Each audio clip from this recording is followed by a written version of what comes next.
चलो ठीक है भाई।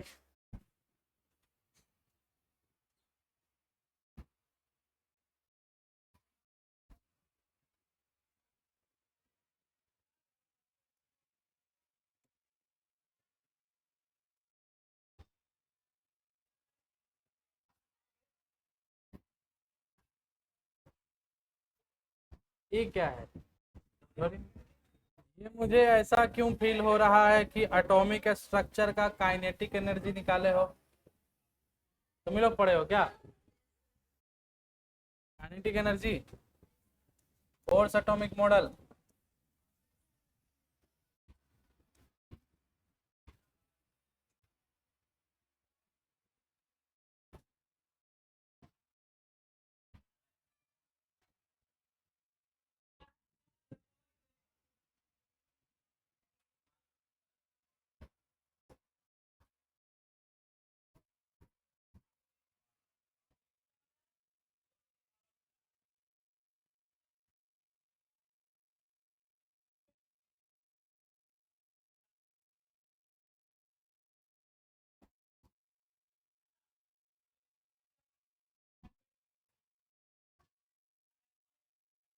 तुम दोनों इससे पहले कहीं पढ़ाई की हो कुछ, या फर्स्ट टाइम है?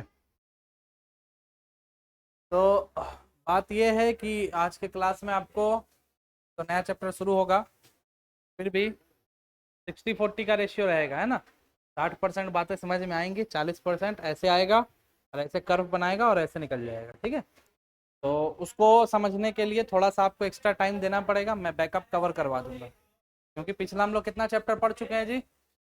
3 चैप्टर खत्म हो चुका है, ये चौथा चैप्टर शुरू हो रहा है, ठीक है। तो हम लोग बात किए थे लॉज ऑफ मोशन के बारे में, और बात क्या हुआ था, कुछ कुछ बात हुआ था कि जैसे फोर्स क्या होता है, तो क्या जवाब दिया था आप लोगों ने? पुल और पुश कॉल्ड फोर्स। किसी चीज को धक्का दें या किसी चीज को अपने तरफ खींचे, इसी को क्या बोलते हैं? फोर्स बोलते हैं या बल बोलते हैं। बिहार बोर्ड है ना तुम लोग का? कौन है सीबीएसई? तुम्हारा बिहार बोर्ड है। कितना परसेंटेज था 10th में? 73%। चलो ठीक है। तो किसी भी चीज को पुल करना या किसी भी चीज को पुश करना ही क्या कहलाता है भैया? फोर्स कहलाता है। उसके बाद फोर्स का टाइप हम आपको बताए थे कि 2 टाइप का फोर्स होगा, एक फोर्स होगा कांटेक्ट और दूसरा फोर्स होगा नॉन कांटेक्ट। कांटेक्ट फोर्स में कौन कौन सा फोर्स था? पहला नॉर्मल रिएक्शन, रिकैप ले रहा हूं थोड़ा सा, रिवाइज हो जाएगा। दूसरा टेंशन, तीसरा फ्रिक्शन, चौथा स्प्रिंग फोर्स, सॉरी, यही सब था। नॉन कांटेक्ट में कौन था भैया? ग्रेविटेशन, इलेक्ट्रोस्टैटिक, पानी कोई पिलाएगा? सी था मैग्नेटोस्टैटिक, नहीं मैग्नेटिज्म, मैग्नेटिक फोर्स। ये सारे फोर्स कौन से हैं? Non contact. और इधर का जो भी फोर्स है वो कौन सा फोर्स है? ठीक। लिखेगा कोई भी नहीं क्लास में, जब लिखने के लिए बोलेंगे तब लिखना है, बाकी इधर समझना है। पीडीएफ मिल जाएगा ग्रुप में, अपना बैठ के घर पे आराम से लिख लेने का। ओके नाउ, उसके बाद हम लोग कुछ कुछ बात किए थे पर्टिकुलर फोर्स के ऊपर। जैसे हमारा कौन सा फोर्स है ये? Normal reaction. कौन कौन एब्सेंट था पिछले क्लास में, जरा हाथ उठाएगा जो ओल्ड स्टूडेंट था फिर भी एब्सेंट था। सिर्फ तुम? बाकी सब लोग थे? चलो कोई नहीं, तुम भी थी पिछले क्लास में।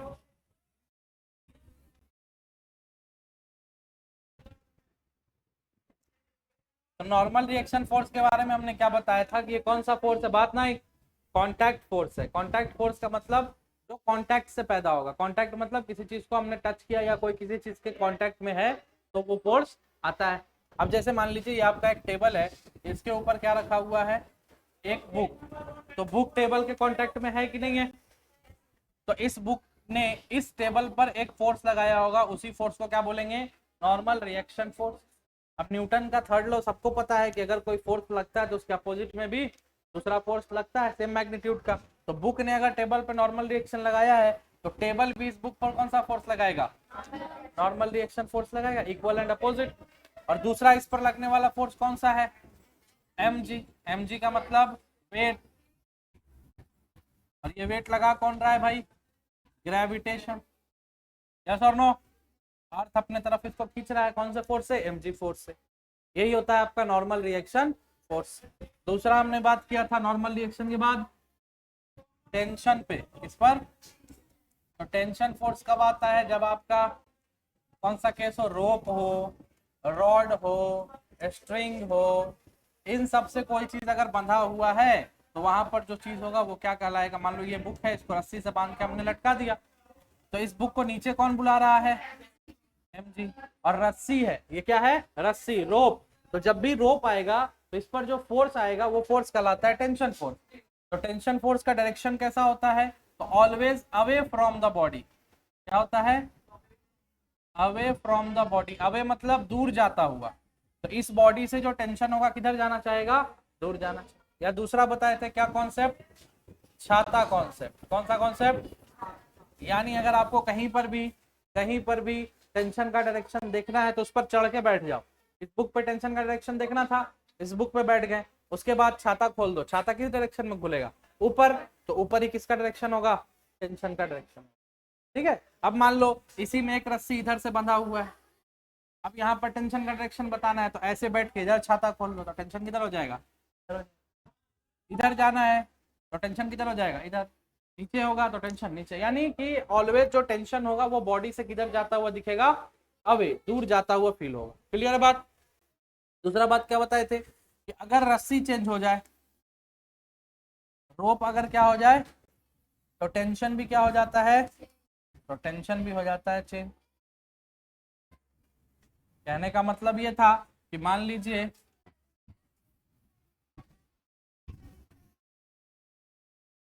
ये एक अलग रस्सी है और ये एक अलग, दोनों अलग अलग रस्सी है ना। ये एक बुक है, इस पे लगने वाला टेंशन कहलाएगा टी, और इस पर लगने वाला टेंशन कहलाएगा T1। तो टी के बराबर नहीं होगा, अलग अलग होगा, क्योंकि रस्सी क्या हो चुका है? चेंज हो चुका है। लेकिन अगर मैं यहीं पर बात करूं कुछ इस तरह से,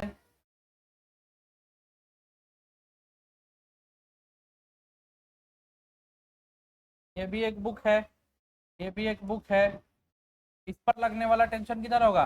टी। और इस पर लगने वाला टेंशन भी क्या होगा? क्योंकि ये जो रस्सी है ये चेंज, यही रस्सी घूम करके उसमें लगा। अगर रस्सी चेंज नहीं होगा तो टेंशन वही रहेगा, जो इधर से वो इधर से। क्लियर हुआ बात? समझ में आया? ये होता है टेंशन। उसके बाद हमने न्यूटन का फर्स्ट लॉ आपको बताया था। क्या था न्यूटन का फर्स्ट लॉ? बताइएगा, बोलो भाई। First law of Newton. हाँ, न्यूटन फर्स्ट लॉ बोलता है कि अगर किसी भी बॉडी पर लग रहा नेट फोर्स क्या हो जाए? जीरो हो जाए, तो वो बॉडी अगर मोशन में है तो वो किस में रहेगा? मोशन में ही रहेगा। और अगर कोई बॉडी रेस्ट में है तो रिमेन्स इन रेस्ट। तो किस में रहेगा? रेस्ट में ही रहेगा। पर कब? जब उस पर लगने वाला टोटल फोर्स क्या हो जाए? इसका फील कैसे दिलाए थे? कहने का मतलब था, बोतल तो है ही यहाँ पर, पकड़ भाई बोतल, पकड़ो। नहीं क्यों? मार थोड़ी देंगे। खींचो अपने तरफ, बहुत जोर से नहीं, हमको मत खींच लेना। खींच रही हो, हम भी खींच रहे हैं, तो फोर्स तो लग रहा है। इसने भी फोर्स लगाया, हमने ही फोर्स लगाया, पर ये बोतल ना उधर जा रहा है ना। इसका मतलब क्या हुआ कि नेट फोर्स कितना है इसके ऊपर? इसीलिए ऑब्जेक्ट किस में दिख रहा है आपको? रेस्ट में दिख रहा है। 9th क्लास में ये पढ़ाया जाता है कि अगर किसी ऑब्जेक्ट के ऊपर कोई एक्सटर्नल फोर्स लगेगा तभी वो ऑब्जेक्ट या तो रेस्ट में आएगा या तो मोशन में। और अगर उस पर कोई एक्सटर्नल फोर्स नहीं लग रहा है तो वो अगर रेस्ट में तो रेस्ट में ही रहेगा, मोशन में है तो, जो कि बात गलत है, क्योंकि हम इस पर एक एक्सटर्नल फोर्स लगा रहे हैं, इसने भी एक्सटर्नल फोर्स लगाया, पर ऑब्जेक्ट रेस्ट में ही है। क्यों? क्योंकि नेट फोर्स क्या हो चुका है? जीरो हो चुका है। तो अगर नेट फोर्स 0 होगा तभी ऑब्जेक्ट अगर मोशन में था तो मोशन में ही रहेगा, रेस्ट में था तो रेस्ट में ही रहेगा। This is called Newton's first law. Clear हुआ बात? उसके बाद अगर एफ नेट 0 है तो एक टर्म और होता है एक्सीलरेशन। ये क्या हो जाएगा बताइए? एक्सीलरेशन कब पैदा होता है? जब वेलोसिटी में क्या आता है? चेंज आता है। अब मान लो मैं 10 के स्पीड से जा रहा हूं और मुझे 10 से 20 होना है, तो मुझे फोर्स तो अपना बढ़ाना पड़ेगा ना। लेकिन हमारे पास फोर्स कितना है? तो मेरे पास फोर्स ही नहीं है कि मैं 10 से 20 जाऊं, तो क्या कभी मेरा स्पीड चेंज होगा? और अगर स्पीड चेंज नहीं होगा तो कभी एक्सेलरेशन प्रोड्यूस होगा नहीं, यानी ए नेट भी क्या हो जाएगा? 0। यही होता है न्यूटन का फर्स्ट लॉ। जहां पर नेट एक्सेलरेशन और नेट फोर्स 0 हो जाएगा, वहां पर ऑब्जेक्ट अगर रेस्ट में है तो रेस्ट में ही रहेगा, मोशन में है तो। और एग्जांपल से समझो, ये बोतल यहाँ पर रखा हुआ है, इस बोतल पे कौन कौन सा फोर्स लग रहा है? नीचे mg, और ये कांटेक्ट में तो ऊपर नॉर्मल रिएक्शन। अब ये बुक ना तो नीचे जा रहा है ना तो ऊपर जा रहा है, इसका क्या मतलब हुआ कि जितना फोर्स ऊपर उतना ही फोर्स, यानी नेट फोर्स कितना हो गया? इसीलिए किसमें है? बात समझ में आई कि नहीं आई? आगे समझ में ना? अच्छा, हम लोग रोड पर ऐसे मान लो एक स्लाइडिंग वो है, स्लोप है, स्लाइडिंग स्लोप है, उस पर भी कुछ भी नहीं है, एकदम नॉर्मल है, तो उस पर मैं आराम से स्लीपर पहन के चढ़ भी सकता हूँ और उतर भी सकता हूँ। ठीक है, पैर हल्का मान लो स्लिप भी करेगा फिर भी मैं रुक सकता हूँ क्योंकि फ्रिक्शन है। अब मान लो उस पर मैं शैम्पू लगा दूं, शैम्पू पता है ना चिकना होता है, पूरे पे शैम्पू लगा दूं, अब उस पर खड़ा होना पॉसिबल है? क्यों? क्योंकि जैसे शैम्पू लगा वैसे वो सरफेस क्या हो गया? चिकना हो गया, स्मूथ हो गया, और स्मूथ सरफेस हो गया तो फ्रिक्शन क्या हो चुका है? 0। और अगर कोई फोर्स हमको अपोजिट में रोकना ही नहीं चाह रहा है तो अगर हम मोशन में आएंगे तो कभी रुकेंगे? हम हमेशा मोशन में ही रह जाएंगे। मान लो पहाड़ कितना ऊंचा है, पहाड़ है ना, पहाड़ के हाइट का एक स्लोप है, बस पूरे पे हम लगा दिए क्या? शैम्पू। पॉसिबल तो नहीं है पर मान लो लगा दिए, और ऊपर से हम स्लिप किए, तो क्या बीच में हमको कोई रोक पाएगा? नहीं रोक पाएगा, क्योंकि हम मोशन में है तो मोशन में ही रहेंगे, क्योंकि मुझ पर कोई एक्सटर्नल फोर्स वर्क नहीं कर रहा है। नेट फोर्स क्या हो चुका है? 0 हो चुका है। तो फील हुआ न्यूटन का फर्स्ट लॉ? यही होता है, और यही न्यूटन के फर्स्ट लॉ को हम लोग लॉ ऑफ इनर्शिया बोलते हैं। क्या बोलते हैं? अब ये क्या बोला है भाई? फर्स्ट लॉ को लॉ ऑफ इनर्शिया क्यों बोला जाता है? तो पहले जानना पड़ेगा कि व्हाट इज इनर्शिया। इनर्शिया क्या होता है भाई? तो किसी भी बॉडी, दुनिया में कोई भी चीज है, वो अपने स्टेट के चेंज का अपोज करता है। जैसे कहने का मतलब है, सुबह सुबह तुम लोग सो रहे हो, कोई आता है उठाने, बोलता है उठो, बस झट से उठ कर रेडी हो जाते हो, थोड़ा नाटक करते हो, नाटक करते हो ना। तो तुम क्या चाह रहे थे कि हम सोए हुए स्टेट में है तो सोए ही रहे, हमको कोई चेंज अपोज नहीं चाहिए। उसी तरह से ये बॉटल यहाँ पर है तो यहीं पर पड़ा हुआ है, ये अपने मन से यहाँ से उठ के यहाँ तो नहीं चला जाएगा। तो इसके पास भी क्या प्रॉपर्टी हुआ कि जिस स्टेट में है उसी स्टेट में रहना चाह रहा है, रेस्ट में है तो रेस्ट में ही है, और दौड़ रहा है तो दौड़ता ही रहना चाह रहा है। बात समझ में आया? तो किसी भी ऑब्जेक्ट की वो प्रॉपर्टी जो उसको उसी स्टेट में बनाए रखने के लिए अपोजिशन पैदा करता है, that property is called inertia. तो इनर्शिया के बारे में क्या बोल सकते हैं? प्रॉपर्टी ऑफ एनी ऑब्जेक्ट, दुनिया में कोई भी ऑब्जेक्ट हो, property of any object due to which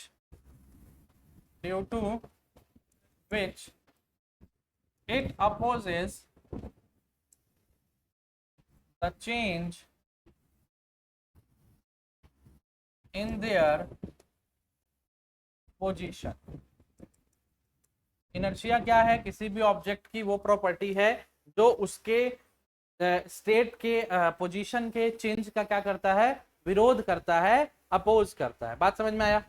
अब अगर मुझे बताओ फॉर एग्जांपल, एक साइकिल तुम्हारे तरफ चल के आ रहा है, मोशन में है, और एक ट्रेन तुम्हारे तरफ चल के आ रहा है, मोशन में है। मैं बोलूं कि दोनों को ऐसे करके रोक दो, किसको रोक लोगे? ट्रेन के सामने जाओगे तो क्या होगा? ट्रेन रुकेगा कभी? इसका क्या बात समझ में आया कि जो चीज मोशन में था उसके पास तो इनर्शिया की प्रॉपर्टी है, वो खुद को किसमें बनाए रखना चाह रहा है? मोशन में। पर साइकिल को आपने रोक लिया, ट्रेन को नहीं, तो क्या फैक्टर है यहाँ पर? तो यहाँ पर फैक्टर है वजन, मास। ट्रेन का मास साइकिल के रिस्पेक्ट में क्या है? तो जो भारी चीज होगा उसके पास इनर्शिया भी क्या होगा? ज्यादा होगा। जो हल्का होगा उसके पास इनर्शिया भी क्या होगा? कम होगा। तो क्या मैं यहाँ से बोल सकता हूँ कि इनर्शिया जो है वो डायरेक्टली प्रोपोर्शनल होता है किसके, मास। आप समझ में आया। अभी ये हल्का है कि टेबल हल्का है, बताओ ये बॉटल हल्का है या टेबल हल्का है। तो बॉटल को हम ऐसे पुश किए, हल्का सा फोर्स से मूव हो गया, इतना ही फोर्स से इसको पुश करेंगे मूव होगा क्या, क्योंकि इसका मास क्या है, इसका मास क्या है। दोनों अपने आप को चेंज करना नहीं चाह रहा था, ये भी सोच रहा था मैं रेस्ट में रहूं, ये भी चाह रहा है मैं रेस्ट में रहूं, पर इसके ऊपर हम इतना फोर्स लगा दिए कि इसका जो ताकत था वो खत्म हो गया और ये आगे मूव कर गया। पर इसके ऊपर इतना फोर्स से काम नहीं चलेगा, इस पर थोड़ा ज्यादा फोर्स लगाना पड़ा, तो मास बढ़ा, तो अपोजिशन फोर्स भी क्या करना पड़ा, बढ़ाना पड़ा। यानी हम बोल सकते हैं ना कि इनर्शिया जो है वो डायरेक्टली प्रोपोर्शनल किसके होगा, मास। क्लियर। अब इनर्शिया का 3 टाइप होता है। टाइप नंबर 1 बताता है inertia of rest. Inertia of, क्या मतलब हुआ, ऐसा इनर्शिया जो ऑब्जेक्ट को किस में रखना चाहे, रेस्ट में। दूसरा क्या होगा इसी तरह से बताओ, इनर्शिया ऑफ मोशन, यानी क्या मतलब हुआ, ये अपने आप को किस में रखना चाहेगा। तीसरा क्या होगा, तीसरा टाइप क्या होगा, बोलो, inertia of direction. Inertia of, देखते होगे ना कि जब गाड़ी नॉर्मली चल रहा है चल रहा है चल रहा है, अचानक से जब मोड़ आता है तो तुम्हारा बॉडी इधर को क्या हो जाता है, झुक जाता है, क्योंकि तुम्हारा बॉडी किस डायरेक्शन में ओरिएंटेड था, सीधा। तुम्हारी बॉडी की इनर्शिया क्या बोल रही थी कि हमेशा कैसा रहो, सीधा। पर गाड़ी क्या हो गया, मुड़ गया, लेकिन बॉडी क्या रहना चाह, सीधा। तो गाड़ी तो मुड़ा है पर बॉडी सीधा है, तो इस रिस्पेक्ट में गाड़ी इधर बॉडी इधर, तो झुकोगे किधर, इसी डायरेक्शन में झुकोगे ना, इसलिए तुम्हारा बॉडी क्या हो जाता है, टिल्ट हो जाता है। अगर मान लो सीट ना रहे, सीधे खड़े रहो तो फेंका भी सकते हो। बैंकिंग ऑफ फ्लोट पढ़ा है ना, मुड़ते हैं तो सेंट्रीफ्यूगल फोर्स कहाँ खींचता है, बाहर की तरफ। बहुत ज्यादा स्पीड होगा तो बाहर खिंचा जाओगे, नहीं तो नहीं खिंचाओगे। सारा कंडीशन बताएं। तो ये 3 टाइप का इनर्शिया था, इसमें कुछ लिखना नहीं, बस ऐसी टाइप समझ जाना। क्लियर है बात यहाँ तक। तो क्यों फर्स्ट लॉ को लॉ ऑफ इनर्शिया बोलते हैं, क्योंकि फर्स्ट लॉ भी तो यही बात बताता है ना कि अगर कोई फोर्स नहीं लगेगा तो ऑब्जेक्ट रेस्ट में था तो रेस्ट में ही रहेगा, मोशन में था तो मोशन में ही रहेगा। तो ये दोनों बातें जो है मिलती जुलती हैं, इसीलिए फर्स्ट लॉ ऑफ मोशन को लॉ ऑफ इनर्शिया भी कहा जाता। क्लियर। अब बात करते हैं एप्लीकेशन ऑफ फर्स्ट लॉ। कभी देखे हो फर्स्ट लॉ का एप्लीकेशन, बताओ। पहला एप्लीकेशन लिख रहा हूं मैं, when suddenly a bus starts। बताओ अचानक से कोई बस चालू होता है तो हम किधर चले जाते हैं, आगे कि पीछे, आगे चले जाते हैं, क्या बात। when a suddenly bus start then our body moves किधर, बैकवर्ड। हुआ क्या होगा सोचो, गाड़ी रुका हुआ है, हम भी किस में है, रेस्ट में। हमारी बॉडी की इनर्शिया क्या है भैया, आप मरण जीवन तक कैसा रहिए, रेस्ट में रहिए, मरते दम तक आप कैसे रहिए, रेस्ट में। लेकिन गाड़ी बोला नहीं हम चलेंगे, बस गाड़ी जैसे आगे बढ़ा पर बॉडी किस में चाह रहा रहना, रेस्ट में। तो गाड़ी आगे भागा पर बॉडी को रुकना है, तो हम किधर जाएंगे, पीछे ही गिरेंगे ना। इस वजह से हम कहाँ चले जाते हैं, पीछे। क्या ये न्यूटन का फर्स्ट लॉ नहीं है कि नहीं है। इसी तरह से दूसरा एग्जाम्पल क्या हो सकता है, हजारों एग्जाम्पल होगा। दूसरा एग्जाम्पल, व्हेन, इससे पूछेंगे वही बताएगा, सडनली बस, बस नहीं, तुम लोग बाइक पे खूब घूमे हो ना, बाइक का बात है। When suddenly bike apply brake. अगर गाड़ी चल रहा है बाइक और अचानक से ब्रेक लगता है तो पीछे गिर जाते हैं कि आगे झुक जाते हैं, क्यों भाई ऐसा क्यों हुआ, सोचो। देन आवर बॉडी मूव्स किधर, फॉरवर्ड। बोलो हाँ या ना। अब ऐसा क्यों हुआ, हमारा बॉडी मोशन में था, तो हमारा बॉडी का इनर्शिया हमेशा क्या बोला, भैया मरते दम तक कैसे रहिए, मोशन में ही रहिए। अब गति में है तो गति में ही रहिए, लेकिन गाड़ी बोला नहीं हम तो रुकेंगे। अब गाड़ी जैसे रुका पर हम मोशन में ही रहना चाह रहे थे, हमारा बॉडी कहाँ भागेगा, आगे ही तो भागेगा, पर गाड़ी तो रुक चुका है, तो हम झुक किधर जाते हैं, आगे। ये भी क्या है, न्यूटन का। इसी तरह से छोटा छोटा और एग्जाम्पल बताते हैं हम आपको, हिंदी में लिख देते हैं। पेड़ों से पत्तों का गिरना क्या है, फर्स्ट लॉ ऑफ मोशन। कैसे भाई, पेड़ पे पत्ता है, रेस्ट में, खूब मजे में, तुम गए उसके डाल को पकड़ के हिला दिए, तो मोशन तुमने किस में दिया, डाल में, और पत्ती को किस में रहना था, इनर्शिया की वजह से रेस्ट में। तो डाल नीचे आ गया पर पत्ती जहां का वहीं, तो जब डाल नीचे आएगा पत्ती वहीं रुक गया, तो टूटेगा कि नहीं टूटेगा, टूट गया नीचे। कभी गद्दी से गंदा झाड़े हो, कपड़ा से गंदा साफ किए हो ऐसे झाड़ करके, गंदा भी रेस्ट में था कपड़ा भी रेस्ट में था, अभी देखो कपड़ा दिख रहा है ना, कपड़ा किस में है, रेस्ट में है, इसमें गंदगी भी है, दिख रहा है ना, जो इंटेलिजेंट होगा उसी को दिखेगा, सबको दिख रहा है, ठीक है। अब इस कपड़ा को झाड़ना है, हम कपड़ा को पकड़ के झाड़े, झूल उड़ रहा है, नाक वाक बंद करो।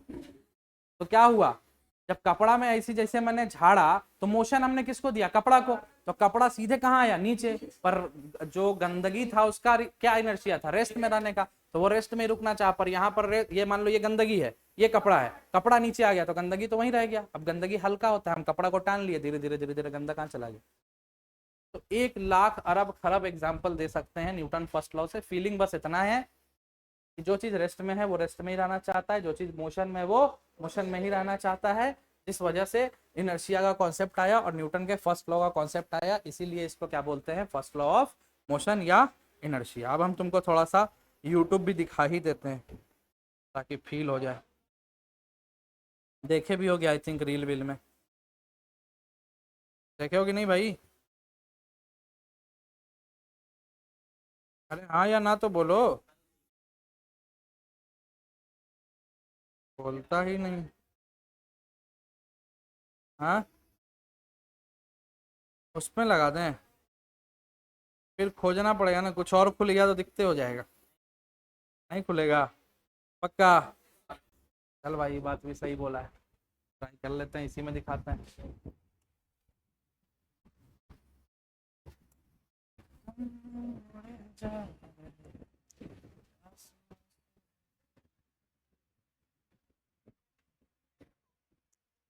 बोलो भैया, सर्च वाला किधर गया।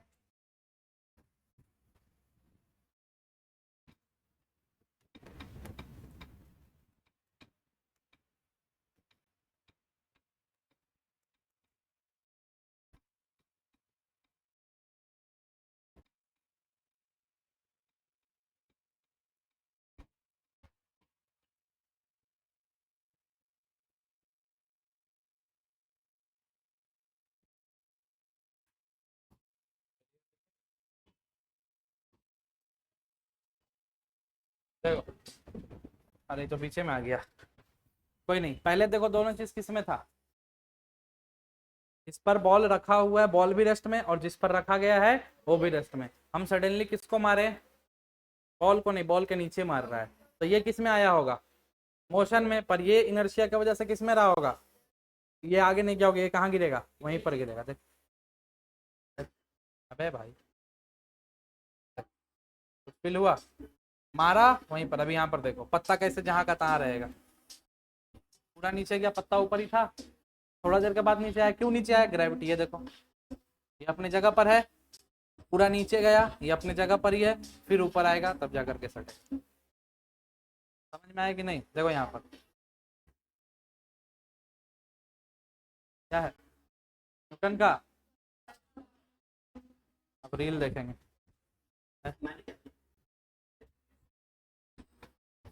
अभी रुको, एक और दिखाता हूँ, ये देखो, कैरम बोर्ड कौन कौन खेला ये बताओ, कैरम बोर्ड तो खेले हो ना, कैरम बोर्ड में क्या होता है, गोटी को ऐसे लगाते हैं एक के ऊपर एक, और स्ट्राइकर से हिट करते हैं, पूरा तो पहले रेस्ट में था, अब जैसे ही हम हिट किए हैं तो कौन सा सबसे निचला लेयर वाला गोटी होता है उसी पर जा करके लगेगा ना, और जैसे उस पर लगेगा तो किसको मोशन में लाएगा, सबसे नीचे वाले को, और ऊपर वाला जो है ड्यू टू इनर्शिया किस में होगा, तो इसलिए देखते हो गोटी आगे भागता है पूरा धबाक से कहाँ गिर जाता है, और वही हल्का फुल्का फोर्स मारते हो तो कलट जाता है, यस और नो। तो यही चीज यहाँ पर भी है, देखो अगर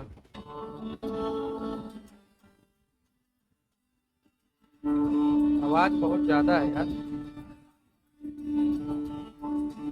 साउंड किधर है, किधर किधर ना,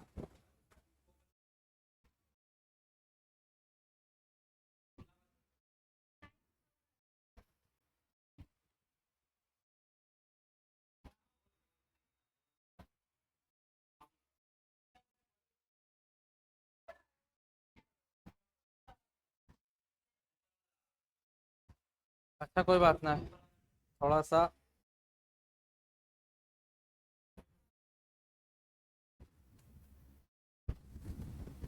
देखो क्या होगा, पढ़ो। The coin stay on the index card because the force applied to the index card wasn't greater than the friction force. चलो भाई जल्दी प्रैक्टिकल दिखा दो। कार्ड है, सिक्का है, मोशन इसमें आएगा, वो नीचे गिरेगा। क्यों गिरा? रीजन, क्योंकि मोशन आया कार्ड में, वो इनर्शिया की वजह से किस में रहा, रेस्ट में ही रहा। डेट्स वाई ये सारा कहानी चल रहा है, मजा आ गया। हाँ, अभी थोड़ा गाना वाना सुन ले क्या? अबे अब मैं जाऊं कैसे अपने जगह पर?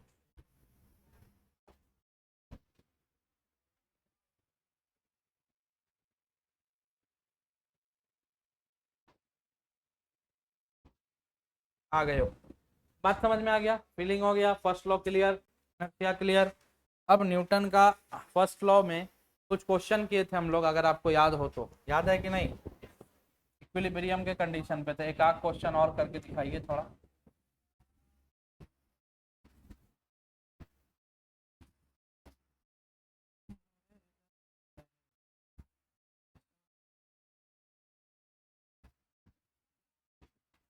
चलो भाई, ये कोई इंक्लाइंड प्लेन है, इसके ऊपर है आपका एक किताब या एक कोई चीज जिसका मास है m, ठीक है। और ये पीछे से बंधा हुआ है एक रस्सी से बंधा हुआ है भाई, रस्सी से। ये एंगल है थीटा। तो आपको कैलकुलेट करना है, क्वेश्चन क्या था यार पूरा याद भी नहीं है। हाँ हो गया हो गया हो गया। Then you have to calculate tension and normal reaction. Find tension यानी टी एंड कैसे लिखाता है? ठीक है, and normal reaction. Normal reaction का मतलब है ये दोनों आपको कैलकुलेट करना है कब? When body is in equilibrium. जब बॉडी किस में है?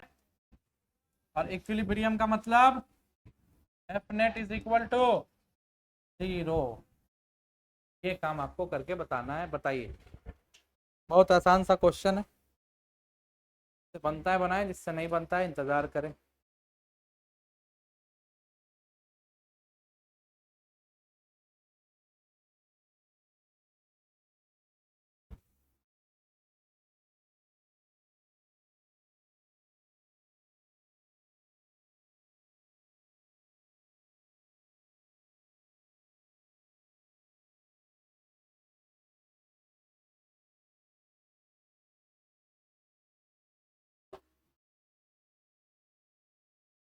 आओ भाई, बना कि नहीं बना?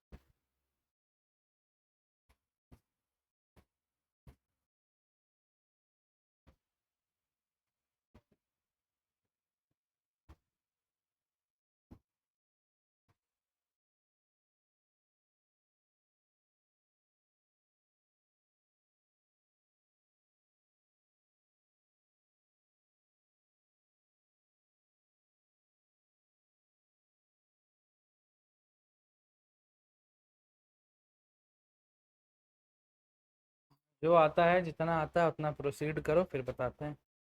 ठीक है, M G N tension, very good.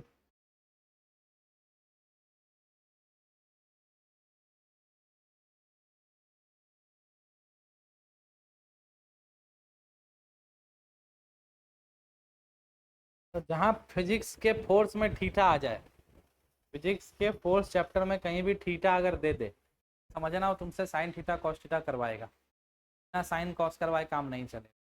अब देखो इस मास पर इस डायरेक्शन में क्या लग रहा होगा, पक्का, क्योंकि ये मास इसके कांटेक्ट में है, ये रस्सी से बंधा है तो इधर क्या लग रहा होगा, टेंशन। और इस पर नीचे के तरफ क्या लगत हो, mg लगत हो, हाँ या ना।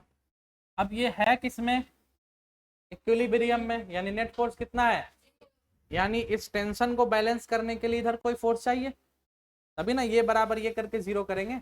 और इस नॉर्मल रिएक्शन को बैलेंस करने के लिए हमको इधर कोई फोर्स चाहिए, बोलो हाँ या ना।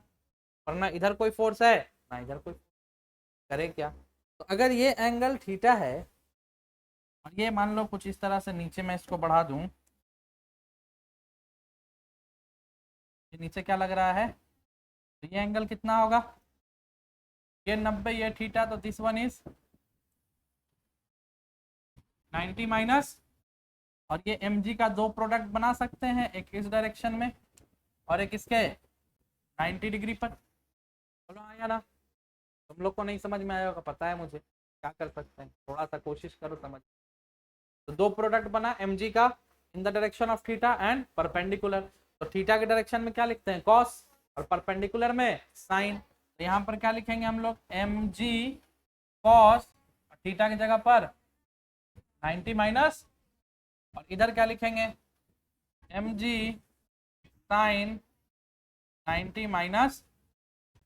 और आपको अच्छे से पता है कि cos 90 माइनस थीटा क्या होता है, बताओ, cos 90 माइनस थीटा क्या होता है, साइन थीटा, और साइन 90 माइनस थीटा क्या होता है।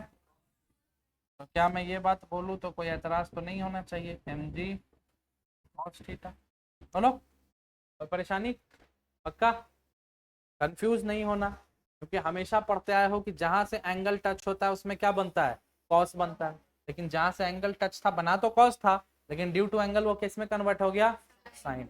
बेसिक रूल यही है कि जहां एंगल टच होगा उसका कंपोनेंट हमेशा कॉस में ही लिखेंगे, पर यहाँ पर एंगल ही ऐसा था कि कॉस 90 माइनस थीटा क्या हो गया, डायरेक्ट भी याद रख सकते हो, फ्रिक्शन जब पढ़ेंगे तो बहुत हेल्प होगा कि जब भी इंक्लाइंड प्लेन पर कोई भी चीज अगर रोल कर रहा है या रुका हुआ है, तो इंक्लाइंड प्लेन के एक्सिस में जो फोर्स लगता है वो क्या लगता है mg sin थीटा, और परपेंडिकुलर में क्या लगता है mg cos थीटा। अब सवाल का जवाब बन चुका है, क्योंकि नेट फोर्स कितना है, जीरो, यानी ना ये इधर जा रहा होगा ना इधर, ना ऊपर ना, यानी जितना फोर्स से रस्सी इसको इधर खींच रहा होगा उतना ही फोर्स से mg sin थीटा इसको किधर खींच रहा होगा, नीचे खींच रहा होगा। तो क्या हम बोल सकते हैं tension is equal to mg sine of theta. पहला काम क्या निकालना था हमको, टेंशन, निकल गया टेंशन। अब इसका मास दिया रहता तो मास रख देते, एंगल पता होता एंगल रख देते, वैल्यू निकल जाता। सर नो, अब नॉर्मल रिएक्शन किसके बराबर होगा, mg cos, बस हो गया, नॉर्मल रिएक्शन भी निकल गया और अपना टेंशन भी कैलकुलेट।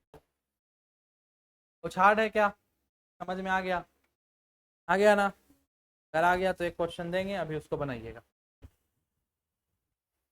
उसके बाद न्यूटन का second law.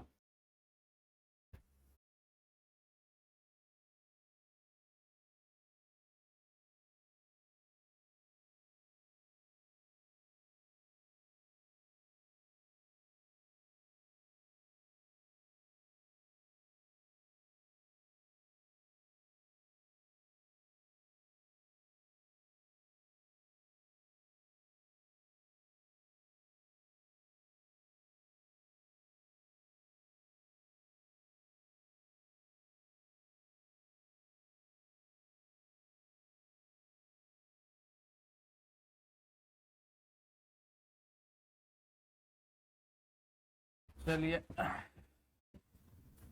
The next question is, ऐसा ही दे दूं, ऐसा ही दे देता हूँ।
चलिए भाई, ये जो मुन्ना है ये 5 kg का है।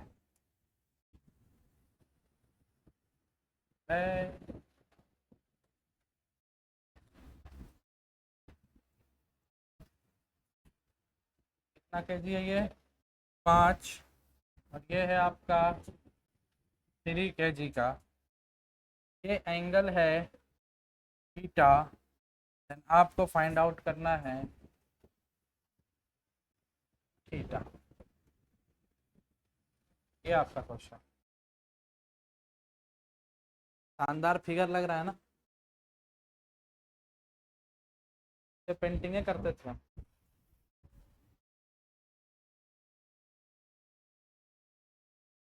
अभी तो बस शुरुआत है। अभी तो ऐसा ऐसा क्वेश्चन लाएंगे, ऐसा ऐसा क्वेश्चन लाएंगे, धुआं धुआं उड़ा देंगे। गैंग ऑफ वासेपुर कौन कौन देखा है ना? किन बोलता है इतना बम मारेंगे धुआं धुआं हो जाएगा। देखो यार क्या कर रहे हो, 12th में जाने के बाद बहुत प्रेशर आ जाएगा। 11th में जितना मजा करना है कर लो। अब मजा करने के चक्कर में ही मत बोलना कि सर बोले मजा करो तो पढ़ाई छोड़ दिए। Gangs of Wasseypur generally recommend किया नहीं जाता है, थोड़ा सा गड़बड़ मूवी है, पर देखो सब चलता है। हम बहुत कुछ देखते हैं। हाँ, 53 क्या? 53 डिग्री या 53 रेडियन? 53 डिग्री। पर आंसर थोड़ा सा चूक हो गया है, गड़बड़ है। 53 नहीं आएगा, ध्यान से देखो।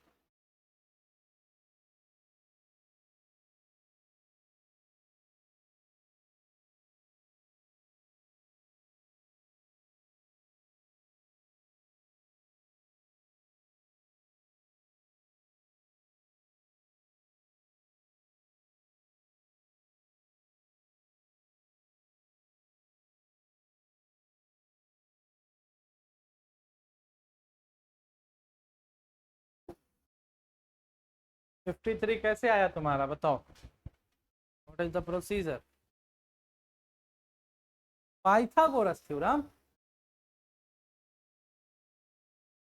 कौन फोर होगा? अरे मैया, ये सब नहीं करना बाबू। ये लेंथ थोड़ी 5 है। ये एक डब्बा लटक रहा है जो 5 किलो का है। ये एक दूसरा डब्बा लटक रहा है जो 3 किलो का है। पूछा जा रहा है कि एंगल कितना होगा। ये नहीं पूछा हूं मैं ये ट्राइंगल है, ये 5 है, ये 3 है, तो ये 4 होगा, तो ये एंगल आपको बताना था। ऐसा नहीं, क्वेश्चन अलग, फिजिक्स पढ़ रहे हैं, ठीक है, मैथ नहीं है। हम कहें कि बात कैसे बच्चा 53 डिग्री निकाला है, बहुत बढ़िया बात है, पर तुम तो कहीं और ही चली गई। कोई बात नहीं, कोशिश करना अच्छी बात है। आइए आइए आइए भाई, हॉब ऑर्डर बना ले पहले, बोलो। हॉब ऑर्डर बनाना आता है तुम लोगों की नहीं? हॉब ऑर्डर बनाना नहीं आता है? आता है ना भाई, फ्री बॉडी डायग्राम, FBD। कैसे बनाओगे, इसी पे समझा देते हैं। देखो, इस 5 को कौन बुला रहा होगा? आ जाओ मेरे पास। इसको कौन इधर बोल रहा होगा जाने के लिए? अगर ये एंगल थीटा था, जिसका एक कंपोनेंट इसमें क्या बन रहा था? mg cos theta. और इस डायरेक्शन में क्या बन रहा था? mg। इससे एक रस्सी बंधा है, तो इधर क्या होगा? बोलो, कोई दिक्कत? अब ये रस्सी सेम है, तो इस पर भी जो टेंशन लग रहा होगा, इसको नीचे कौन बुला रहा होगा? mg। आया ना? अब बात कर ले भाई थोड़ा सा हम लोग। तो बात कुछ ऐसा है कि क्या मैं बोल सकता हूँ n is equal to M G cos theta? किसी को कोई परेशानी? पक्का? क्या इस यहाँ पर देख करके मैं बोल सकता हूँ t is equal to M G? बोल सकता हूँ कि नहीं? क्या यहाँ पर देख करके मैं बोल सकता हूँ t is equal to M G sine theta? कोई परेशानी? 3/5 आया ना, वेरी गुड। वो तो तुमको याद हो जाना चाहिए, अभी तक इतना बार बताएं याद करने के लिए। 37 डिग्री होता है। हाँ, ध्यान दीजिएगा, यहाँ पर इतना बात बोल सकते हैं ना, यहाँ तक कोई परेशानी। अच्छा भाई, अब m कितना है, 3 किलो, तो t बराबर यहाँ से क्या मिल गया हमको, 3 × t। टी के जगह पर मैं अगर रख दूं 3g, टी की जगह पर क्या रख रहा हूं मैं, 3g, और m कितना है, mg साइन थीटा, ये वाला m कितना है 5g, और यहाँ पर क्या है साइन थीटा, तो g से g हट गया, तो साइन थीटा बराबर क्या हो गया 3/5। और अभी आपका पाइथागोरस ट्रायंगल काम आएगा। साइन थीटा बराबर क्या होता है E/H, यानी जो हमारा ये ट्रायंगल है इसमें ये कितना होगा 3, ये कितना होगा 5, और ये कितना होगा 4। अभी ठीक है, 3, 5, 4 जो होता है उसमें ये ट्रायंगल कितना डिग्री होता है 37 डिग्री, तो थीटा का वैल्यू कितना आ गया 37। और यहीं से अगर आपको इसी क्वेश्चन में find theta and normal reaction बोल दिया जाता, तो नॉर्मल रिएक्शन के लिए क्या फॉर्मूला लगाते हैं, n = mg cos, तो n = m कितना 5, g कितना 10, और cos 37 का वैल्यू कितना होगा 4/5 2 जा, नॉर्मल रिएक्शन कितना हो जाता 40। बोलो हाँ या ना। चलो, टेंशन अगर निकालने बोल दिया जाता है इसी क्वेश्चन में, तो टेंशन बराबर क्या फॉर्मूला था m × g, तो mg का मतलब 3 × 10 कितना हो जाएगा 30 न्यूटन। अब देखो हम जो बात बोल रहे हैं हवा में तो नहीं बोल रहे हैं, हम बोले ना कि रस्सी नहीं बदलेगा तो टेंशन भी क्या होगा सेम ही होगा, यानी ये जो टेंशन है इसके बराबर होगा। इस टेंशन के लिए इक्वेशन क्या लिखे, t = mg sin थीटा, और इसके लिए इक्वेशन क्या लिखे, t = 3g। इक्वेशन अलग अलग है पर टेंशन आना क्या चाहिए, तो यहाँ से 30 आ रहा है तो यहाँ से भी कितना आना चाहिए था 30। चेक कर लो, मास कितना है भाई 5, जी कितना है 10, और साइन थीटा कितना है 5 से 5 गया 10 दिया। देखो रस्सी नहीं बदला तो टेंशन भी नहीं, रस्सी बदल जाता तो टेंशन। समझ में आया ये क्वेश्चन कि नहीं। सेम क्वेश्चन, ये सारा क्वेश्चन हम लोग अभी करेंगे same to same. Newton second law पढ़ के वहां एक नया टर्म आएगा जिसका नाम होगा acceleration.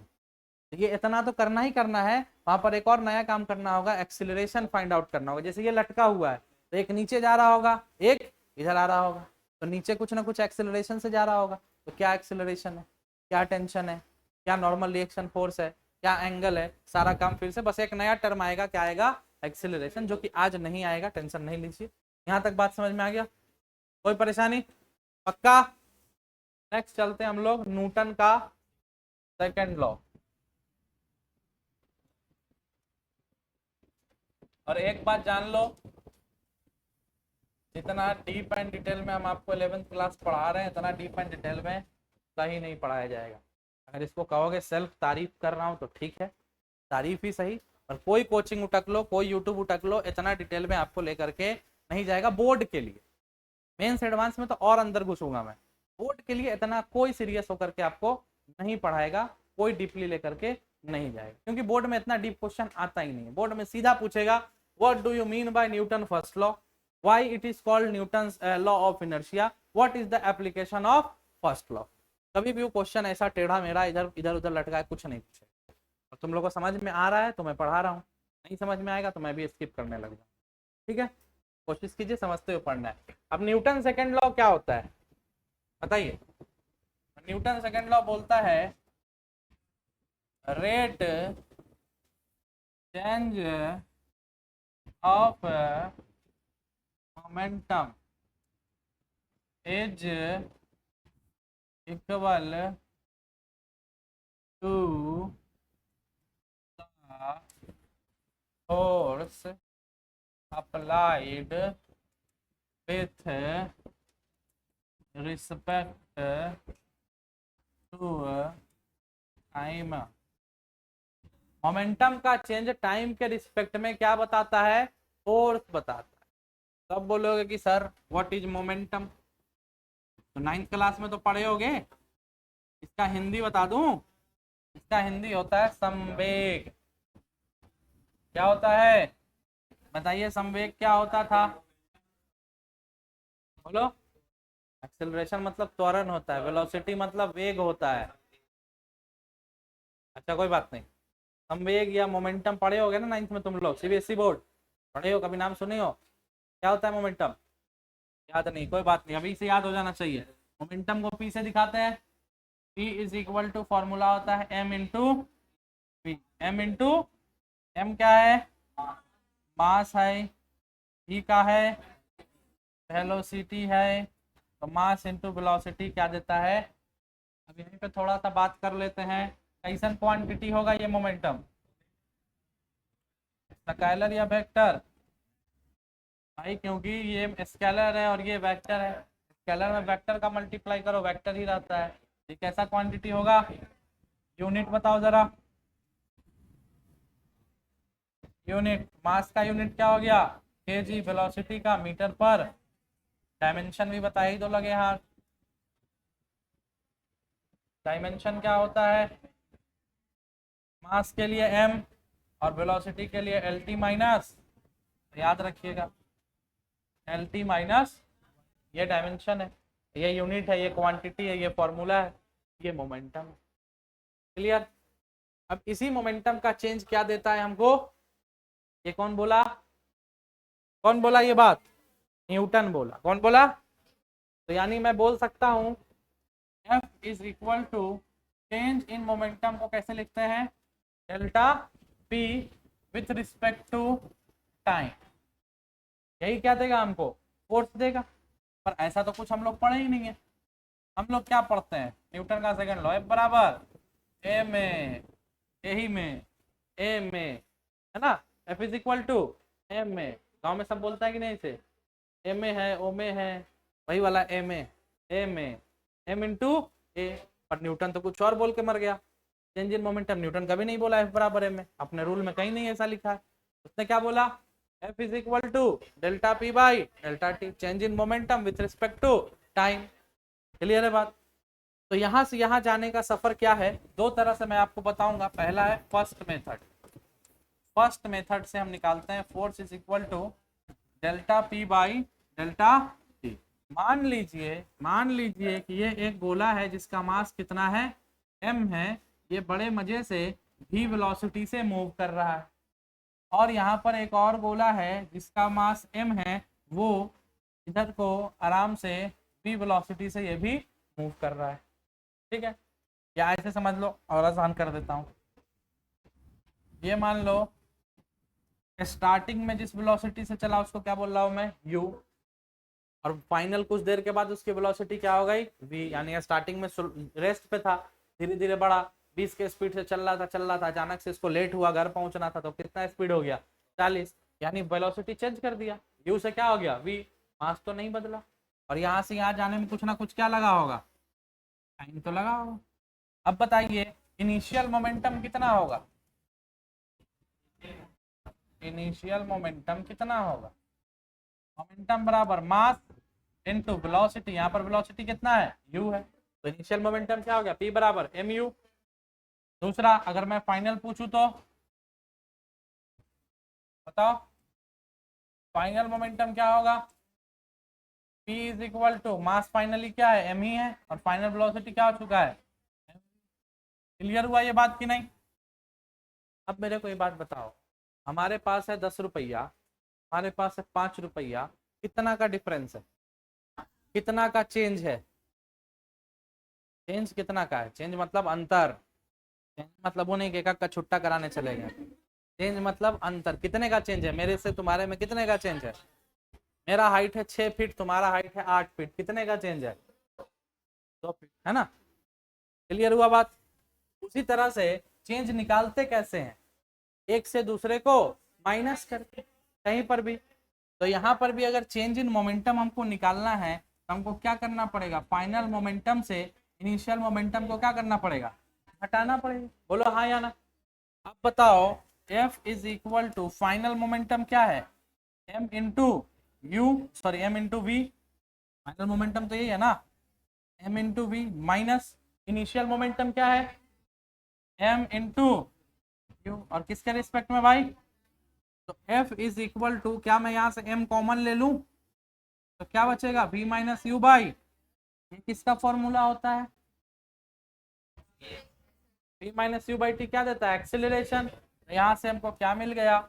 F is equal to M A. ये बात तो हमको याद था और ये बात हमने क्या कर दी? ये कहाँ से प्रूफ हुआ? Rate change in moment.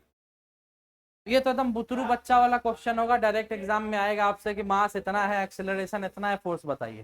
थोड़ा सा अच्छे लेवल का क्वेश्चन कैसे बनेगा कि if the initial momentum of the फलाना object is this and final momentum is this and to gain initial to final time taken is this, then calculate the force. तो तुमको यहाँ से फॉर्मूला उठाना पड़ेगा P F minus P I by time. Real formula ये होता है। ये तो हमने उसको छोटा किया। बात समझ में आया? ये कौन सा मेथड बताया हूं मैं? First method. और इस मेथड से कौन प्रूफ करता है? बच्चा। कौन सा बच्चा? 9th क्लास का बच्चा। 9th क्लास का बच्चा बोलता है कि हम ऐसे प्रूफ करेंगे और एफ बराबर क्या ला करके दिखाएंगे। पर हम लोग कौन से क्लास में हैं? हम थोड़ी 11th में। तो एफ इज इक्वल टू, आपको न्यूटन ने बोला delta P by delta T. ये तो एवरेज चेंज हुआ। हम इनिशियली रेस्ट में थे, फाइनली मोशन में आ गए, तो शुरू से आखिरी के बीच का बात हुआ। लेकिन अगर हम बोले कि नहीं, हमको बताइए कि जब आप बीच में कहीं पर थे उस समय आपका फोर्स कितना था, यानी कौन सा फोर्स? इंस्टेंटेनियस। जैसे एक्सेलरेशन पढ़े थे ना, average, instantaneous, average velocity, instantaneous, इस तरह से फोर्स भी तो होगा। तो क्या होता था? ये जो बड़ा वाला डेल्टा था किसमें कन्वर्ट हो जाता था? डी में, डीपी बाई। अब दिमाग में आया क्या घुस रहा है? यहाँ पर कौन से भाई आ रहे हैं? डिफरेंशिएशन। ये एंट्री मार रहा है यहाँ से। तो F बराबर T और मोमेंटम क्या होता है? M इंटू अपॉन में, yes or no? तो आपको याद है क्या, जब एक टर्म u होता है दूसरा टर्म v होता है तो u इंटू v का डिफ्रेंशिएशन कैसे करते थे? u को रोको और v का डिफ्रेंशिएशन कर दो, dv by dt, plus v वाले टर्म को रोकिए और किसका डिफ्रेंशिएशन कर दीजिए? मास का, dm बाई dt। कोई दिक्कत है? अब एक बात बताइए, dv बाई dt क्या होता था? Rate change in velocity gives, rate change in velocity है ना। क्या देता है dv by dt? Acceleration. ma plus v into dm by dt। अगर आपसे कोई अच्छा टीचर या कोई अच्छे लेवल पे कोई पूछ ले what is the expression of second law of Newton, then this is the expression, F is equal to ma plus v into dm by dt। पर असलियत क्या है? आप लोग पढ़ते हैं F is equal to m into a। तो ma तो आ गया, पर ये v into dm by dt वाला फैक्टर कहाँ गया? तो बात ये बताया जाता है कि कोई भी मोशन हो, मास हमेशा क्या रहता है? कांस्टेंट ही तो रहता है ना। यहाँ से एक बॉल को फेंकेंगे तो थोड़ा दूर जाने के बाद भी बॉल का वजन तो उतना ही रहेगा, घट जाएगा। तो यानी ये कौन सा टर्म हो जाएगा? कांस्टेंट। और किसी भी कांस्टेंट का डिफरेंशिएशन, तो ये पूरा टर्म क्या हो गया? तो सिर्फ क्या बचा?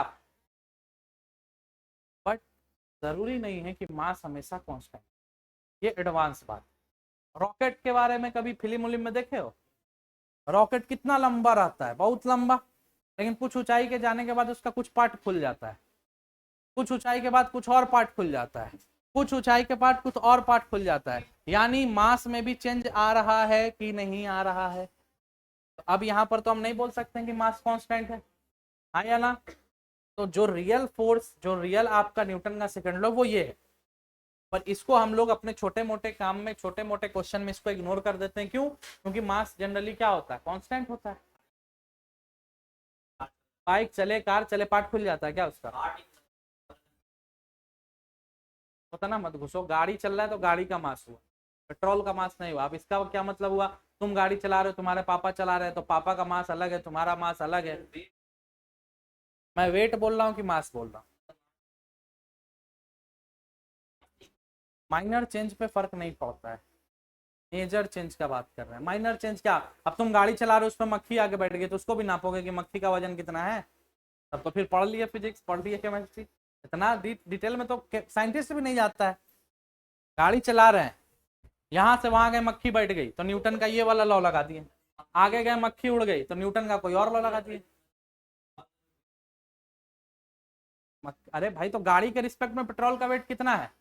मेरे पास 1 लाख रुपया, मैं बोलूं मेरे पास 1 लाख रुपया है, अब तुम सबके पास 5-5 रुपया है, पूछूंगा तुम लोग के पास कितना है तो क्या बोलोगे? 5-5 बोलोगे या बोलोगे कुछ नहीं है? मेरे रिस्पेक्ट में क्या है तुम्हारे पास?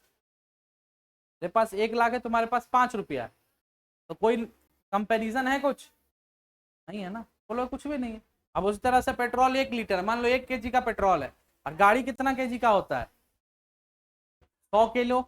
100 किलो के रिस्पेक्ट में 1 किलो का क्या औकात? कोई औकात? निगलेक्ट। गाड़ी चलाते हैं तो सामने से हवा लगता है, यस और नो? लेकिन हम क्या बोलते हैं, जब हम आगे से मूव कर रहे हैं तो फ्रिक्शन कहाँ है? चक्का में। लेकिन फ्रिक्शन तो एक और चीज भी पैदा कर रहा है ना, हवा। हवा भी तो आपको पीछे एक फोर्स से धकेल रहा है। हवा का फोर्स क्यों निगलेक्ट किए? क्योंकि फ्रिक्शन के रिस्पेक्ट में हवा का कोई औकात नहीं। तो औकात वाला बात करते हैं हम लोग फिजिक्स, ठीक है ना? जिसका जितना औकात उसका उतना वैल्यू, जिसका औकात नहीं वो जाए घर। तो न्यूटन का सेकंड लॉ, जो एक्यूरेट सेकंड लॉ है, वो ये हर जगह अप्लाइड होगा। रॉकेट साइंस पढ़ोगे, रॉकेट साइंस में भी अप्लाइड होगा। लेकिन अगर तुम नॉर्मल साइंस पढ़ रहे हो, 11th 12th board, NEET, JEE advance mains, ये सब कंसीडर करने का जरूरत नहीं कि मास जनरली क्या होता है? कांस्टेंट। तुम क्या मूव करवाओगे? गाड़ी करवाओगे, बस करवाओगे, ट्रेन करवाओगे? अब इतने भी तो अच्छा और इतने भी अमीर तो हो नहीं कि हेलीकॉप्टर मूव करवा के, सॉरी, रॉकेट मूव करवा के फिजिक्स पढ़ने बैठोगे। क्वेश्चन भी ऐसा नहीं पूछेगा, क्योंकि रॉकेट साइंस अलग चीज है। तो एक्यूरेट जो सेकंड लॉ है वो ये है। पर यहां पर इसको हमने क्या कंसीडर किया है? चूंकि mass is constant, so dm by dt equal to mass constant, तो dm बाई dt क्या हो गया? 0। और अगर dm बाई dt 0 हो गया तो f बराबर हमको क्या मिल गया भैया? यही f बराबर ma 9th क्लास का बच्चा भी प्रूफ किया है, उसने भी यही चीज लाया है। और इसने डिफरेंशिएशन वाला कोई फैक्टर को टच नहीं किया, क्योंकि उसको उतना ही दिमाग था, इसको उतना ही हिसाब से पढ़ाया गया। तुम थोड़ा सा आगे आए हो, तुमको थोड़ा सा एडवांस वर्जन देखने को मिला और एक नया चीज देखने को मिला। अब यहाँ से और आगे जाओगे, मान लो फिजिक्स में रिसर्च वगैरह के फील्ड में गए तो और कुछ नया पढ़ोगे। जैसे कि न्यूटन का जो फर्स्ट लॉ है, सेकंड लॉ है, थर्ड लॉ है, इसका मेन बात हम लोग को अभी बताया ही नहीं जाएगा। जो भी अभी पढ़ रहे हो सब में कुछ ना कुछ कमियां है, कुछ ना कुछ कमियां है। जब और हायर स्टडीज में जाओगे ना, तो न्यूटन का असल बुक, असल कहानी क्या था, असल बात क्या बोला था, वो वहां जाकर के पता चलेगा। धीरे धीरे लेयर होता है। जैसे हम लोग बच्चा में थे तो हम लोग को क्या बोला गया? अर्थ कैसा है? गोल। अभी क्या पता है अर्थ कैसा है? अभी भी पता है गोल है, स्फेरिकल है। लेकिन जैसे मैं ग्रेविटेशन चैप्टर पढ़ाना शुरू करूंगा, मैं बताऊंगा कि अर्थ गोल नहीं। अर्थ कौन से शेप का है? तो अर्थ का ऊपरी और निचला हिस्सा थोड़ा सा दबा हुआ है, इलिप्टिकल शेप का है, क्यूआइड टाइप का है, अंडे के आकार का है, गोल नहीं। और इससे बहुत फर्क पड़ेगा, बहुत ज्यादा। जब तुम, दो चीज होता है, एक अर्थ में इक्वेटर होता है और एक पोल होता है। इक्वेटर जाता है इस तरह से और पोल आता है ऐसे, नॉर्थ से साउथ। जब आप नॉर्थ पर जाइएगा तो जी का वैल्यू अलग होगा। जो जी था ना, ये जी बराबर कितना पड़े हो? 9 तो पोल पर अलग दिखेगा, इक्वेटर पर अलग दिखेगा। बहुत बहुत सारा चेंज आएगा, बहुत कुछ बदलेगा, बहुत नया नया बात सीखोगे। सीखोगे कि अगर हम अर्थ पर हैं तो हमारा वेट इतना है, मून पर जाते हैं तो कितना हो जाता है? 1/6। इतना ही पढ़े हो ना। और अब हम तुमको मून के अलावा जिस प्लेनेट पे बोलोगे उस प्लेनेट पर भेजेंगे, वहां जाकर के तुम अपना वेट कैलकुलेट करोगे, वो एक फॉर्मूला दिया जाएगा कि किस तरह से। मून का तो डायरेक्ट याद किया 9th क्लास में कि 1/6 हो जाता है। अगर मैं मून के बजाय मार्स पर गया तो, यूरेनस पर गया तो, सैटर्न पर गया तो, कहीं अलग अलग किसी प्लेनेट पर गया तो तुम किसी भी प्लेनेट पर जाओगे, वहां पर तुम अपना वेट निकाल सकते हो। बात समझ में आ रहा है? यस और नो? तो बहुत कुछ पढ़ना है, बहुत कुछ आएगा। क्यूरियस हो, अच्छी बात है। तो ये है न्यूटन का सेकंड लॉ। बात क्लियर हो गया? All about Newton second law, everything is clear. तो फाइनली आपको याद क्या रखना है? एफ बराबर एम में, एम में। ठीक है भाई, कोई परेशानी तो नहीं यहाँ तक? ओके, अब एक बेसिक बेसिक क्वेश्चन उठाते हैं। क्वेश्चन तो मैं टाइटल लेकर ही आता हूँ। एकदम बेसिक सा क्वेश्चन उठाएंगे। एंड द बेसिक सा क्वेश्चन इज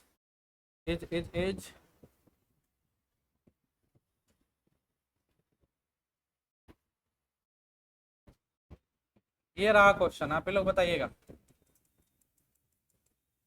ये एक किताब है, इस पर इधर एक लग रहा है फोर्स, तो आपको बताना है एक्सेलरेशन कैलकुलेट करके। बताइए एक्सेलरेशन किसके बराबर होगा? What is acceleration?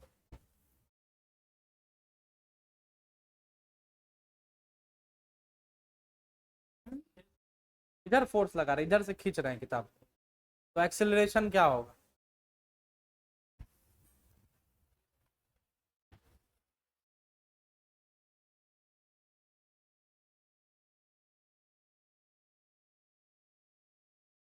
M, mass M है, बुक का मास एम है। सिंपल, जो काम पहले से करते हैं वही काम करने का। यहाँ पर भी कौन कौन सा फोर्स लग रहा होगा? ऊपर क्या लग रहा होगा, इधर क्या लग रहा है? अब जिधर फोर्स लगेगा गाड़ी तो उधर ही बढ़ेगा ना। मैं तुमको इधर खींचू तो तुम उधर थोड़ी खींचा जाओगे, मेरी तरफ आओगे। यानी जिस डायरेक्शन में फोर्स होता है उसी डायरेक्शन में क्या आता है? एक्सेलरेशन। और फोर्स बराबर अभी आपने क्या फॉर्मूला पढ़ा है? एम इंटू, तो एक्सेलरेशन बराबर क्या हो गया? बस हो गया, यही पूछ रहा था मैं। बात समझ में आया? और यहाँ पे नॉर्मल रिएक्शन पूछे तो नॉर्मल रिएक्शन फोर्स किसके बराबर होगा? क्योंकि गाड़ी ना ऊपर जा रहा है ना नीचे जा रहा है, यानी ऊपर नीचे तो बैलेंस है। गाड़ी बढ़ कहाँ रहा है? आगे की तरफ, तो जिधर बढ़ेगा उधर ही क्या होगा हमारा? एक्सेलरेशन। जनरली ऐसे समझो कि फोर्स अगर पिता है तो एक्सेलरेशन उसकी पुत्री है। तुम लोग समझो एक्सेलरेशन उसका पुत्र है। जिधर बाप जाएगा उधर ही बेटा जाएगा, जिधर पिताजी जाएंगे उधर ही बेटी जी जाएंगे। यानी जिधर फोर्स उधर एक्सेलरेशन। क्योंकि एक्सेलरेशन आता किसके वजह से? फोर्स की वजह से ना।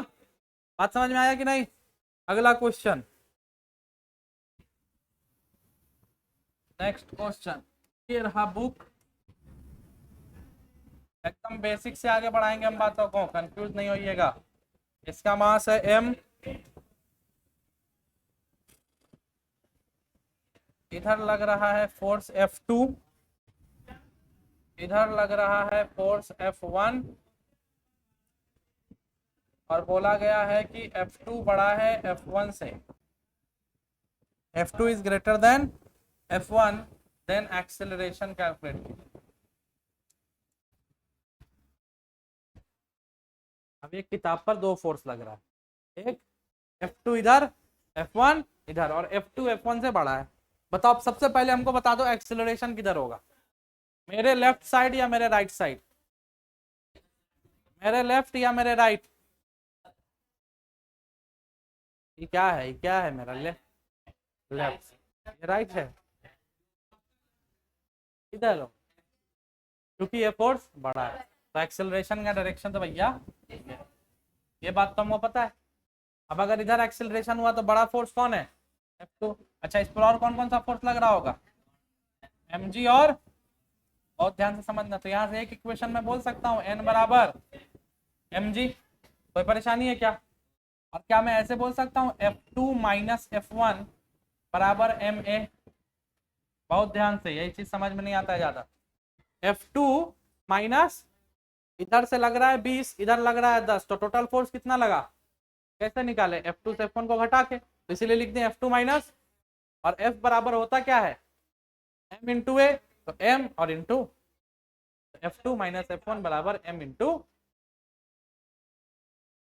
अब यहाँ से a क्या हो जाएगा? a बराबर क्या हो जाएगा? a बराबर क्या हो जाएगा? F2 minus F1 by m। हो गया, बन गया, सिंपल। भी डेटा नहीं दे रहा हूँ, बस फील दे रहा हूँ हाउ टू कैलकुलेट। अगला क्वेश्चन समझ में आ रहा है ना? चलिए अगला देखिए जरा।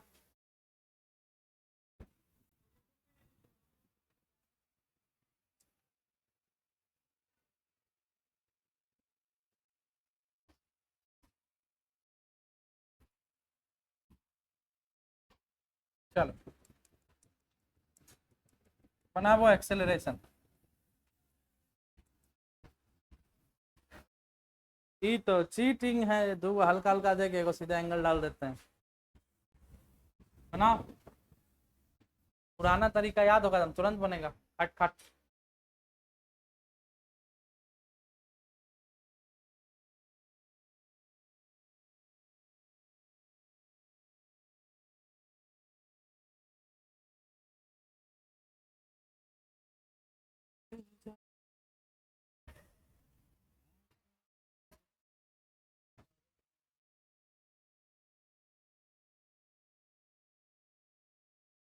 बिल्कुल बिल्कुल बिल्कुल सही सोच रही हो। चलो चलो बनाओ बनाओ। हाँ mg, mg कैसे हो, f का कंपोनेंट टूटेगा ना।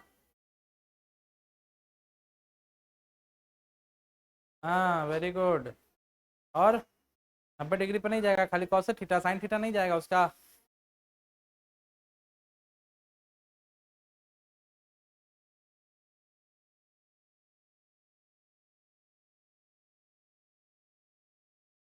क्या जी। ओए सोनाली, सोनाली नाम है ना। सोनल, सलोनी, सोनाली सलोनी ठीक। नानी के घर जा रही हो क्या तुम? रोड इधर उधर काहे बना रही हो? इधर साइन थीटा कैसे चला गया? लेकिन 90 डिग्री पर जाता है ना, 90 डिग्री पर खींचिए। हाँ भैया देखो, समझना, ये फील समझना बहुत जरूरी है। यहाँ पर फोर्स हॉरिजॉन्टल लग रहा था, इधर लग रहा था, सीधे जोड़ घटा दिए, क्योंकि बताया है ना कि जब भी कोई वेक्टर क्वांटिटी सेम डायरेक्शन में होगा तो जोड़ दो, अपोजिट में होगा तो। पर यहाँ पर जो है ये ना तो हॉरिजॉन्टल है ना तो वर्टिकल, ये तो कहीं बीच में आ गया। इसका दो कंपोनेंट, एक कॉस थीटा वाला और एक, तो जिधर थीटा चपका होता है उधर क्या लगाते हैं, तो एफ का कंपोनेंट क्या बना, और इधर ऊपर की तरफ क्या बनेगा। यही बात नहीं समझ में आता है आप लोग को। F sine theta. और कौन कौन सा फोर्स इसके ऊपर क्या लग रहा होगा, नॉर्मल रिएक्शन। नीचे क्या लग रहा होगा, तो क्या मैं बोल सकता हूँ, क्या बोल सकता हूँ, ये बोल सकता हूँ ना, N plus F sine theta बराबर में एम जी। बताओ बोल सकता हूँ कि नहीं, क्योंकि ये दोनों फोर्स एक डायरेक्शन में, सेम डायरेक्शन में फोर्स है, तो सीधे उसको क्या कर दिए, जोड़ दिए। और ना ऊपर जा रहा है ना तो नीचे, तो किसके बराबर हो गया, ठीक के बराबर। बोलो भाई। अब हॉरिजॉन्टल मूव तो इधर ही करेगा, इधर ही मूव करेगा, तो क्या मैं बोल सकता हूँ एफ कॉस थीटा बराबर में एम इंटू, बोलो हाँ या ना। एफ कॉस थीटा ही तो इसको इधर खींच रहा होगा ना। एफ कॉस थीटा बराबर मास इंटू जिधर कॉस थीटा, जिधर फोर्स उधर उसका क्या, पल्ले पड़ा कि नहीं पड़ा, पड़ गया, है समझ में, पक्का, अच्छी बात। नेक्स्ट, अच्छे से समझ गया हो ना एकदम, वेरी गुड, बहुत शाबाश। जी और आजा, आ जाओ।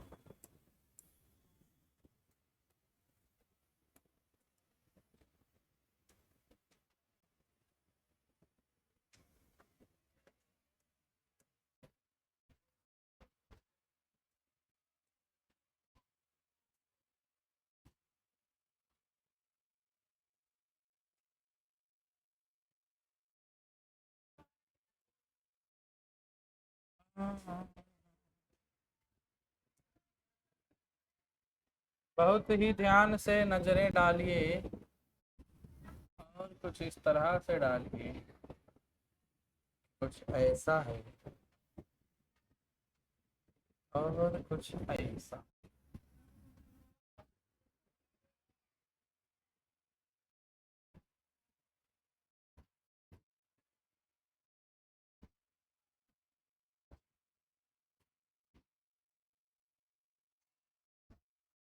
हो गया जी, सुसाइड कर रहा है क्या पीछे।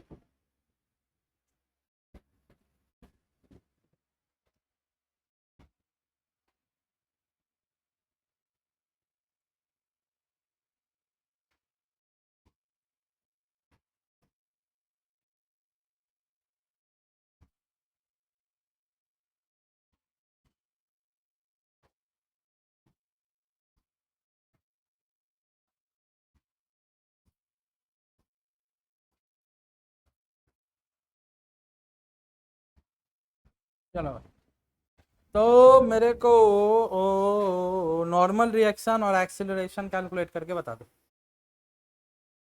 सवाल का भावना इतना है कि एक आदमी कोई है जो 53 डिग्री पर 10 न्यूटन का फोर्स इधर से लगा रहा है, और एक आदमी 37 डिग्री के कोण पर 20 डिग्री का फोर्स इधर लगा। सवाल ये है कि कितना एक्सेलरेशन प्रोड्यूस होगा, इस डायरेक्शन में होगा, क्या नॉर्मल रिएक्शन होगा, एक सर।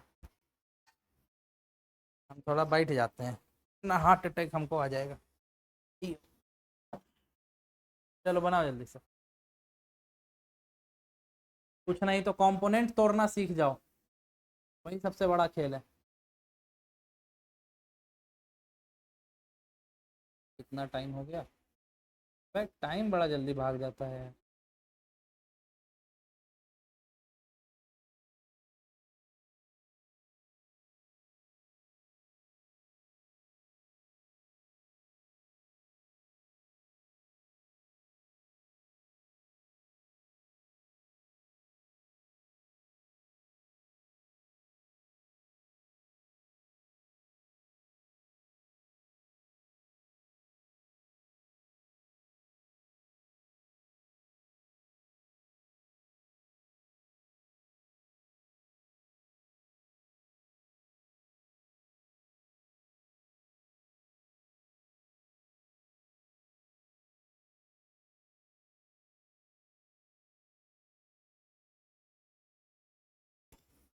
सर एफ दे रखे हैं ना, एफ की जगह पर 20 रखो, 20 साइन थीटा और 20 कॉस थीटा।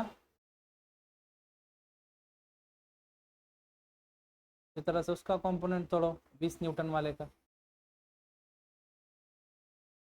ये 10 है ना, क्या तो टूट गया ना एक्स में वाई में। थीटा कितना दिया हुआ है 37 लिखो, 20 साइन 37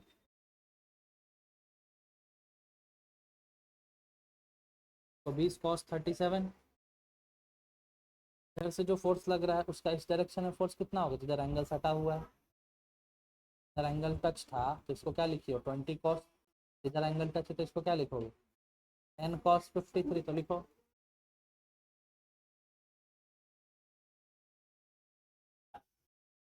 नब्बे डिग्री यानी यहाँ से नीचे ये होगा ना 90 डिग्री, ये क्या बनेगा हो गया। देख लो इस डायरेक्शन में कौन कौन सा फोर्स है, नॉर्मल रिएक्शन और 20 साइन 30। नीचे की तरफ क्या क्या है एम जी और 10 साइन 30, ये किसके बराबर होगा इसके बराबर होगा, करके इक्वेट कर लो।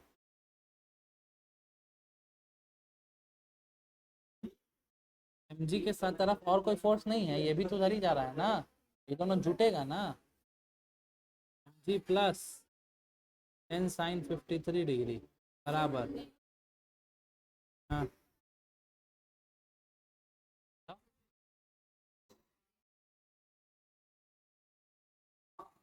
वहाँ नहीं ऊपर लिखेगी पागल। हाँ तो 5 kg कोची लो क्या, क्या 5 निकला,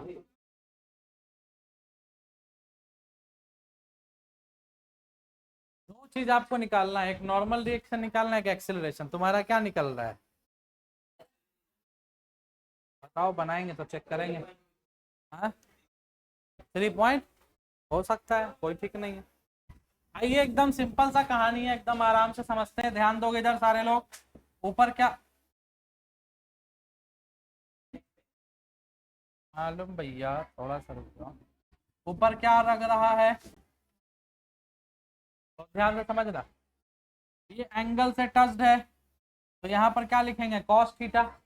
एफ था तो एफ कॉस थीटा लिख रहा था, 20 है तो क्या लिखेंगे 20 कॉस थीटा कितना है 37। इसका परपेंडिकुलर 90 डिग्री पर क्या लिखेंगे 20 साइन 37। ठीक इसी तरह यहाँ कितना लिखेंगे 10 कॉस 53 और नीचे क्या लिखेंगे 10 साइन 53। और इसको और कौन बुला रहा होगा, आ जा रहे मेरे पास एम जी। इतना ही फोर्स लग रहा है ना। अब नीचे लगने वाला फोर्स कौन कौन सा है ये बताओ, ये दोनों नीचे लग रहा है तो क्या मैं बोल सकता हूँ M G plus 10 sine 53 degree बराबर ऊपर लगने वाला force N plus 20 sine 37 degree. हाँ या ना बोल सकते हैं। इसको जरा सॉल्व करते हैं। 5 जी का वैल्यू कितना है 10, 10 साइन 53 का वैल्यू 37 53, ट्रायंगल याद हो जाना चाहिए अभी तक। 37 का 3/5 तो 53 का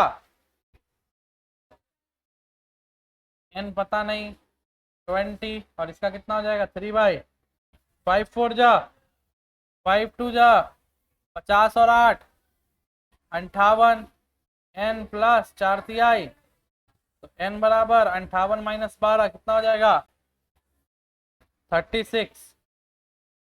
नॉर्मल रिएक्शन कितना आ गया 36 क्या न्यूटन। नॉर्मल रिएक्शन निकल गई। कोई भारी चीज था क्या। एक्सेलरेशन निकालना है भाई, तो एक्सेलरेशन तो इधर ही होगा। इधर लगने वाला कौन कौन सा फोर्स है 46 होगा। 46 2 48 चलो ठीक है सर, मैथ नहीं आता है क्षमा चाहते हैं। ठीक है हो गया। चलो इधर लगने वाला फोर्स 20 कॉस 37 और भी कोई फोर्स इधर लग रहा है 10 कॉस, दो फोर्स लग रहा है ना, यानी और दोनों सेम डायरेक्शन में है। तो हम बोल सकते हैं 20 cos 37 degree plus 10 cos 53 degree बराबर m इंटू आया ना। तो 20 कॉस 37 का वैल्यू 4/5, 10 कॉस 53 डिग्री का वैल्यू 3/5, मास कितना है 5 इंटू 5 दूनी 10, 5 चौका 20, 4 चौका 16, 2 तिहाई 6 बराबर 5a। तो a बराबर 22/5, तो 5 चौका 20, 5 चौका 4.4 मीटर पर सेकेंड स्क्वायर इतना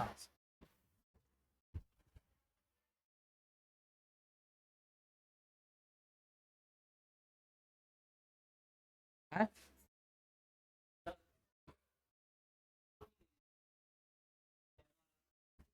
क्यों, क्योंकि इधर तो दो दो फोर्स लग रहा है तो एक ही क्यों लेंगे, ये दोनों मिलकर के सपोर्ट कर रहा है ना एक डायरेक्शन में है। तो मैं भी किसी चीज को धक्का दूं, कोई और आदमी पीछे से भी धक्का दे रहा है, तो दोनों मिलकर धक्का दे रहे हैं ना, तो दोनों फोर्स लेंगे।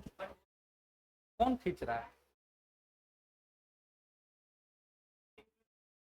तो 20 न्यूटन वाला इधर बुला रहा है और ये इधर से धक्का दे रहा है। मैं इसको पकड़ के ऐसे खींचूं और तुम उधर से धक्का दो, तो क्या सपोर्ट कर रहे हो क्या अपोज कर रहे हो। मुझे खींचना है और तुम धक्का ही दे रहे हो, तुम उधर खींचते तब ना दिक्कत हो जाता। गलत है ना, एक डायरेक्शन में जितना फोर्स होगा सबको देखना है। इधर दो फोर्स था mg10, मैंने दोनों को लिया, ऊपर दो था दोनों कंसीडर किए, इधर दो है तो दोनों कंसीडर करेंगे। बोलो बात समझ में आया, कोई दिक्कत है। चलो हो गया, रहने दो, ज्यादा दिमाग खराब नहीं करेंगे, शेयर करवा लो। कल के क्लास में हम लोग और कुछ क्वेश्चन चलता और फिर आगे चलेंगे न्यूटन के थर्ड लॉ की तरफ। न्यूटन का थर्ड लॉ खत्म होगा, चैप्टर 1 खत्म हो जाएगा।